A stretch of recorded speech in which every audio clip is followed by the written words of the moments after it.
For genius. ये tagline तो आपको याद होगी। अरे याद क्या होगी, आज भी आपकी जुबान पर होगी। तो आज की सक्सेस स्टोरी में हम बात करेंगे उस बिस्किट की जिसने करोड़ों भारतीयों का बचपन मीठा कर दिया।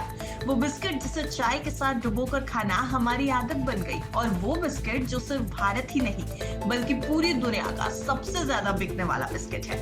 हम बात कर रहे हैं आपके अपने पार्ले जी की। तो आज पार्ले जी की सफलता की कहानी इस वीडियो में, सक्सेस स्टोरी। हमारे साथ जरूर जुड़े रहिएगा वीडियो के अंत तक, क्योंकि हम आपको बताने जा रहे हैं पार्ले जी की वो कहानी जिसे सुनकर आप हैरान रह जाएंगे। कैसे पार्ले जी ने अपना पूरा बिजनेस एम्पायर खड़ा करा, और आखिर पार्ले जी के पैकेट पर वो नन्ही सी बच्ची कौन है जो हर किसी के दिल पर छा गई।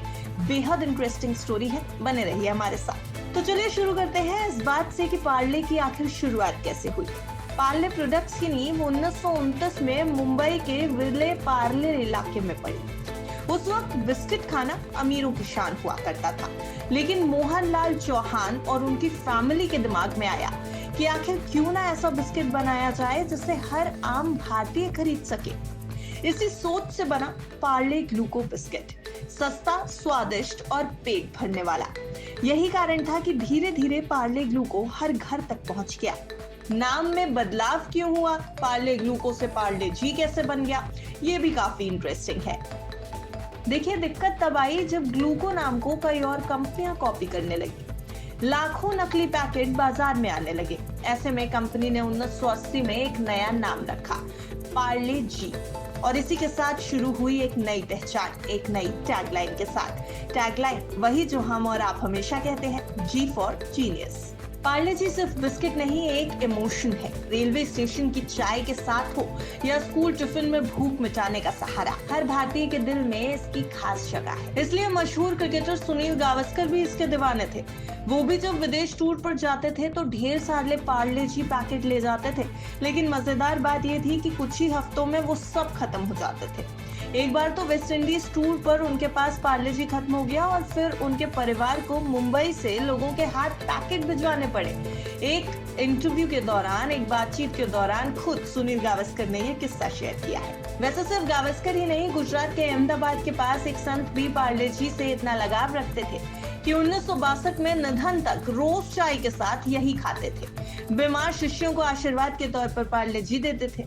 उनकी याद में आज भी हर गुरुवार श्रद्धालुओं को पार्ले जी बांटा जाता है। ऐसी कई रिपोर्ट सामने आई है, क्योंकि आखिरकार कंपनी है तो प्रॉफिट और लॉस तो लगा रहेगा।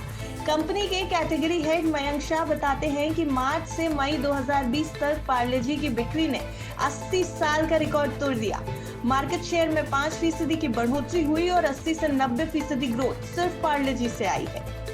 पार्ले प्रोडक्ट्स एक प्राइवेट कंपनी है, यानी ये शेयर बाजार में लिस्टेड नहीं है, इसलिए इसका मार्केट कैपिटलाइजेशन पब्लिकली अवेलेबल नहीं है। लेकिन अगर इकोनॉमिक टाइम्स की एक रिपोर्ट की माने तो फरवरी 2025 तक पार्ले ब्रांड की वैल्यू 68,640 करोड़ रुपए आकी गई है। वहीं पार्ले के मालिक चौहान परिवार की नेटवर्थ 2022 में $5.5 बिलियन यानी करीब 45,579 करोड़ रुपए बताई गई थी, जैसा कि फोर्ब्स ने रिपोर्ट किया था। वैसे पार्ले जी से जुड़ी एक बहुत बड़ी रणनीति है। रणनीति छिपी है उसकी मार्केटिंग और मुनाफा कमाने के तरीके में। पार्ले जी ने कभी भी अपने दाम में अचानक बड़ी बढ़ोतरी नहीं की, बल्कि उन्होंने अपनाई एक चतुर रणनीति।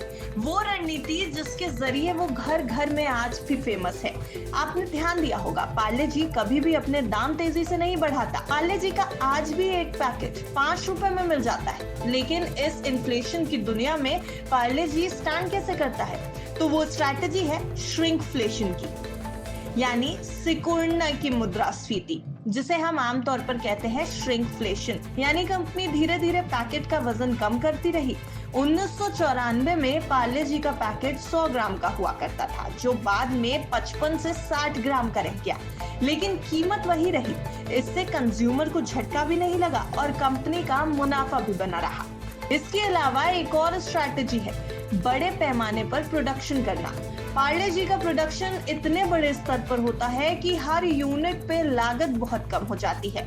इकोनॉमीज ऑफ स्केल का सीधा फायदा कंपनी को मिलता है। इसके अलावा भारत में गेहूं का प्रोडक्शन बहुत ज्यादा है। पार्ले जी को गेहूं बड़ी मात्रा में कम दाम पर मिल जाता है, जिससे मुनाफा और भी ज्यादा बढ़ता है, यानी रॉ मटेरियल उसके लिए बेहद सस्ता है। पार्ले जी की चौथी रणनीति है मजबूत डिस्ट्रीब्यूशन नेटवर्क। पार्ले जी का नेटवर्क इतना मजबूत है कि ये देश के हर गांव और कस्बे तक आसानी से पहुंच जाता है। यही कारण है कि आप कहीं भी जाएं, पार्ले जी का पैकेट हमेशा आपको मिल जाएगा। इसके अलावा एक बहुत बड़ी चीज उसकी लोकप्रियता भी है, जो इस समय भी इस ब्रांड को स्टेबल बनाए हुए है। पार्ले जी के भारतीयों के साथ इमोशनल जुड़ाव बनाया है। चाहे हो सफर हो, स्कूल हो या मंदिर, हर जगह पार्ले जी मौजूद है। यही भरोसा और यादें इस ब्रांड को बिना कीमत बढ़ाए भी लगातार बिकवाती है। आज पार्ले जी दुनिया का सबसे ज्यादा बिकने वाला बिस्किट है। हर साल अरबों पैकेट बिकते हैं। बच्चों से लेकर बड़ों तक, अमीर से लेकर गरीब तक, ये ब्रांड सबकी पहली पसंद है। अब आते हैं उस सवाल पर जो सबके मन में होता है, पार्ले जी के पैकेट पर बनी आखिर ये प्यारी सी लड़की है कौन? कई लोग कहते हैं कि ये सुधा मूर्ति जी, इन्फोसिस के संस्थापक नारायण मूर्ति की पत्नी है। कुछ कहते हैं ये नागपुर की नीरू देशपांडे है, तो कोई कहता है ये गुंजन नाम की कोई लड़की है। लेकिन असली सच्चाई क्या है? पार्ले कंपनी के मैनेजर ने खुद बताया कि ये कोई असली बच्ची नहीं है, बल्कि 1960 के दशक के एक चित्रकार मगन लाल दाहिया ने इसे काल्पनिक रूप से बनाया था। यानी ये जो पिक्चर पर आप बच्ची देखते हैं, ये सिर्फ एक इलस्ट्रेशन है, किसी असली बच्ची की फोटो नहीं है। लेकिन आप अगर इसे देखेंगे तो लगेगा ना कि बस ये बच्ची अभी बोल पड़ेगी। तो देखा आपने कि किस तरह से स्ट्रैटेजी के साथ पार्ले जी ने न सिर्फ अपने बिस्किट के जरिए बल्कि प्रमोशन के जरिए भी आपके दिल में जगह बनाई है। ये ब्रांड हर वर्ग और हर परिस्थिति में फिट बैठ गया है। लेकिन क्या आपको पता है पार्ले जी इतना खास क्यों है? पार्ले जी की असली ताकत है सस्ती कीमत, बेहतर स्वाद, मजबूत नेटवर्क और लोगों के इमोशन से जुड़ाव। तो अगली बार जब आप चाय में पार्ले जी डुबोएंगे तो याद रखिएगा, आप सिर्फ बिस्किट नहीं खा रहे बल्कि 90 साल की विरासत का स्वाद ले रहे हैं। पार्ले जी की ये सक्सेस स्टोरी आपको कैसी लगी? हमें कमेंट सेक्शन में जरूर बताइएगा।